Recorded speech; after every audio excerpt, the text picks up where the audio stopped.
to the Nerdarium. I'm your host, the Prancing Nerd, and you're joining me for a look at another GOAT, greatest of all time. And today we're looking at one of the all-time great comedy characters from my homeland, Britain, Alan Partridge. But before we go on, I'm going to have to assume that you're new here and just not very good at things, so I would love it if you would hit like and subscribe, as that is apparently the only way I can become the Queen of Poland. This video is just going to be a short overview because I'm certain I'll be revisiting this character again in the future, as there are just too many GOAT moments and qualities here to cover in a single video. Like a Nazi officer, this, isn't it? Should snap my heels together here. Achtung! Guten Tag. Silence! Sorry, I had to miss you. But Alan Gordon Partridge is a comedy character portrayed by English actor Steve Coogan, and is a role he's been playing since 1991, more than 30 years already. And in that time, Alan has become, as Vanity Fair said, a British national treasure, and The Guardian described him as one of the greatest and most beloved comic creations of the last few decades, both of which are very true statements. Co-created by Coogan and the equally legendary Armando Iannucci, the character of Alan Partridge is old enough that he started on BBC Radio 4's On the Hour all the way back in 1991, when radio was still a relevant medium. Alan Partridge is a low-grade celebrity who started out as a regional sports broadcaster. As we look forward to all the sporting action that will take place in this year's 1994 World Cup finals in America, in Alan Partridge's World Cup countdown to 94. Goal! But he had aspirations of becoming a television talk show host and ultimately succeeded in getting his own show in 1994, the ABBA-themed Knowing Me, Knowing You with Alan Partridge. Aha! But he was quickly cast back to the lowly world of late-night regional broadcasting after he accidentally shot and killed one of his guests, Forbes McAllister. Oh my God! Oh well, Alan, happens to the best of them.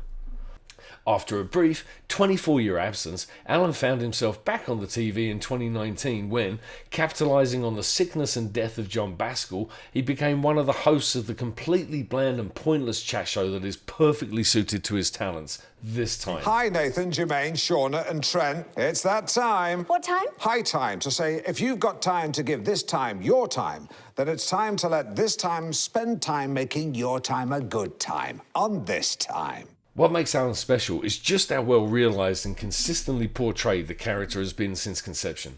Originally created as a pastiche of regional sports presenters and then morphed to become more like some of the 80s and 90s talk show hosts like Russell Hardy and more notably Terry Wogan, with whom he shared a hairstyle, if you can call it that.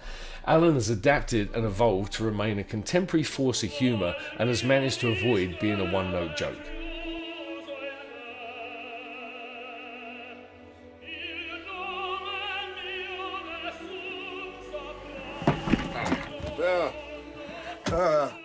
And hey, Kayak. good for all of you for getting behind our Hero Dogs campaign. I love doing that to women. In a case of life imitated in art, Richard Madeley, a remarkably worthless combination of semen and eggs, who is also a talk show host, in his old age seems to be almost modelling himself on the banality of Alan Partridge. You look at the beach and you think, pretty, lovely golden sand, that's safe. Yeah. Not in certain parts of the country. Quicksand, and a horrible way to die. Having knocked someone out, which means you've given them brain damage, that's medically speaking. Do you make a lot of money? Are you rich? Are you rich? Yeah. Are you? Come on, it's a serious question. Are you able to make good money? And although I try not to think about him any more than I absolutely need to, any time I see Piers Morgan, I feel like he is actively doing a twisted version of Alan. Every single time. Partridge is brilliantly portrayed as an obnoxiously small and officious man.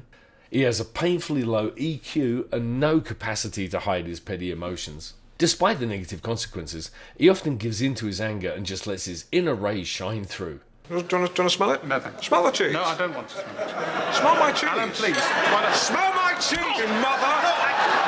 He loves all things British and is a huge fan of James Bond, particularly as portrayed by Roger Moore, even going so far as to reenact the opening of a Bond movie in his static home or caravan to a captive audience. Oh, no, stop getting Bond wrong! I'll tell you about the spy who loved me. All do that with your fingers round your eye.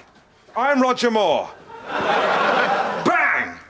Blood dribbles down. He is almost certainly a Brexiteer and what is called, completely without affection, a Little Englander. In addition to being a brilliantly drawn and realised character, each new show has had a different comedic style, from the original chat show, which was all done in character and everything truly felt like it had been taken directly from the chat shows of the time, to a mockumentary style show that followed him around as his life circled the drain after his wife kicked him out and he lived in a travel tavern, to several actual documentaries where he explores rambling in nature and the various places of his life, to a feature movie, to several autobiographical books that led him to being on a fake mock comedy book show, and back again to an in-character chat show that's returning now in April 2021 for a second season. This constant subversion of the audience expectation is part of what manages to keep the character fresh, along with brilliantly executed humour. The writing is always crisp and the dialogue natural and brilliant. Just stick to what you saw and we'll decide if it's ABH or GBH. Yeah, you mean H? That's what I said. Nearly. You said H. H is the sound of the letter H as its name. One is H, the other is H. Neither is H. I'm sorry, I'm a bit nervous. The jokes are subtle but sublime. Here to tell us more about these mustachioed mammals is the show's creator, Alice Clunt. Welcome. Oh, it's Alice Fluck. Right, I see what I've done. Many of the best moments are just randomly scattered across 30 years or so, and typically, for the best humour, they defy explanation. If you try and explain what's funny about this scene, Alan experimenting with eating an orange, you just kill everything that makes it special. So don't kill it, it's hilarious. It's classic Partridge, back of the net. Part of what makes Alan so funny is how awkward he is. Give him another series, you swine. Yeah, give me another series, you shit. Part of what makes him so funny is his brilliantly narcissistic behaviour, which, of course, he is totally oblivious to. Alan, this is Peter Linehan. He's revamping our current affairs outputs. And part of what makes him funny is his sheer pettiness. Darcy Bradley, they got worse. Oh. But the entire 30-year run is a brilliant collection of small moments that range from subtle and nuanced to the outright ridiculous. God, I've messed you. I missed you and all, man, you know, I really have. I feel.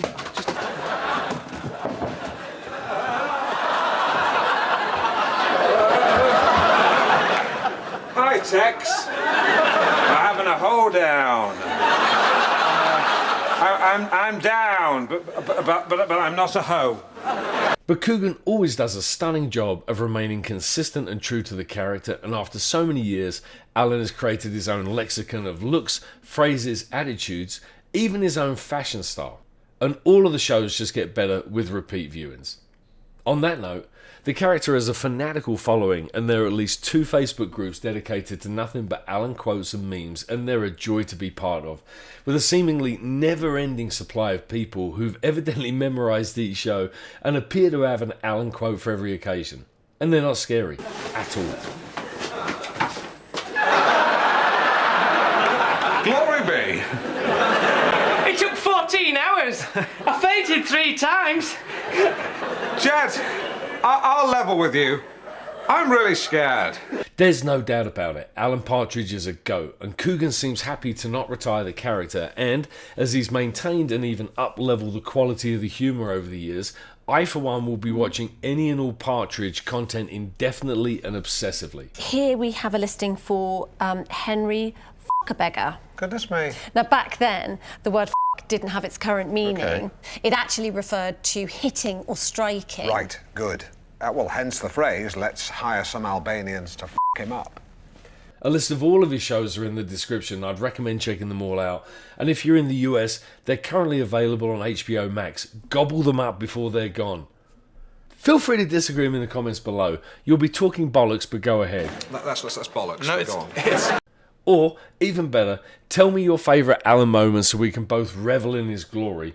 Or just hit me up on Twitter to call me a dickhead.